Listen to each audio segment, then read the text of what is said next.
Good morning and welcome to Legally Raven here. We're going to do a quick and dirty video on the Mullane v. Central Hanover Bank and Trust. This is a case brief on it.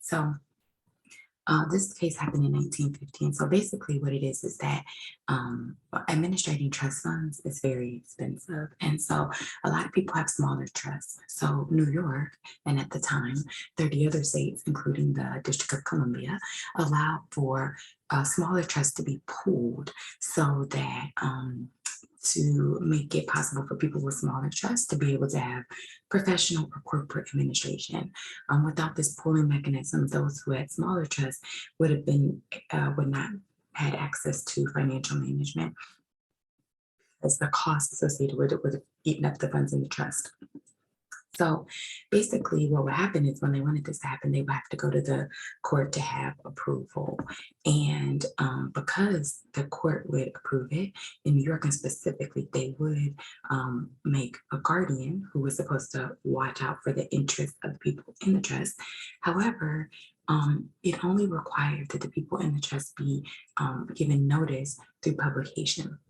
Many of these people did not live in New York, and so they were not likely to actually ever see the publication. And once they were a part of this pool trust, they lost their ability to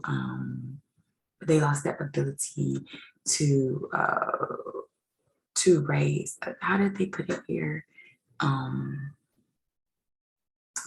They lost. Thus, the accounting could deprive a beneficiary of property her right to sue the bank for malfeasance. So what happened is it says that consequently, a beneficiary who thought the bank had invested unwisely, depleting the common trust fund, and hence the value of the beneficiary's interest, will be barred from suing the bank for mismanagement. So this was one challenge.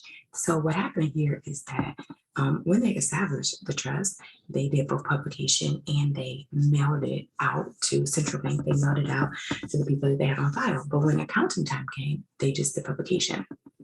Well, Mullane here, who was the person who was supposed to be the guardian of the trust, said this isn't fair. He actually said that they should have to give everybody notice and go through whatever they had to do to give everybody notice. Well, the court felt like, that's a bit much. That's not realistic. But what you can do in the end is you can send notification to the people that you do know and you have their addresses on file, and then do publication for the rest.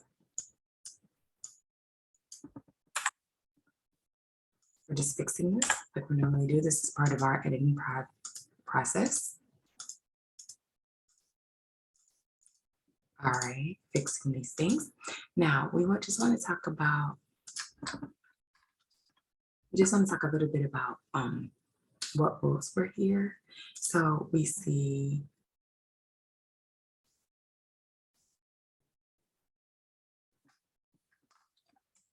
in Mullane v. Meyer, the notice must be of such a nature that it's reasonable to convey the required information, and it must afford a reasonable time for those interested to make appearance. So due process is not a mere gesture. So we're not just saying, hey, let me put it in the newspaper real quick so that I can say I did it, because that's all the statute required, right? So the means that you use must actually be desirous of actually informing the absentee person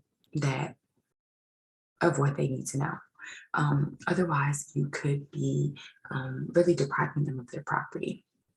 Then we have American Land v.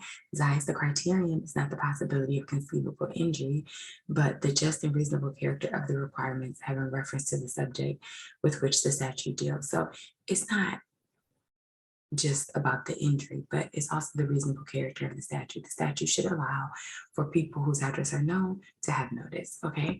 And now and then an extraordinary case may turn up, but constitutional law, like other mortal contrivances, has to take some chances, and in the great majority of instances, no doubt justice will be done. So here we say there's some extraordinary things where you're never going to find the people's interest is so ephemeral that it's not going to matter. But constitutional law, it has to take some chances. So in most instances, what's going to happen here is that people's due process is going to be protected if those whose addresses on file get actual notice, such as by the U.S. Postal Service, and those who you can't find get notice in the newspaper. All right, so they ultimately said that statutory notice in the newspaper was unconstitutional because it didn't give due process. So the trustee had on the books the name and addresses of income beneficiaries represented by the appellant. In fact, in some cases, they actually had to send them income. So in this case, those people could be informed.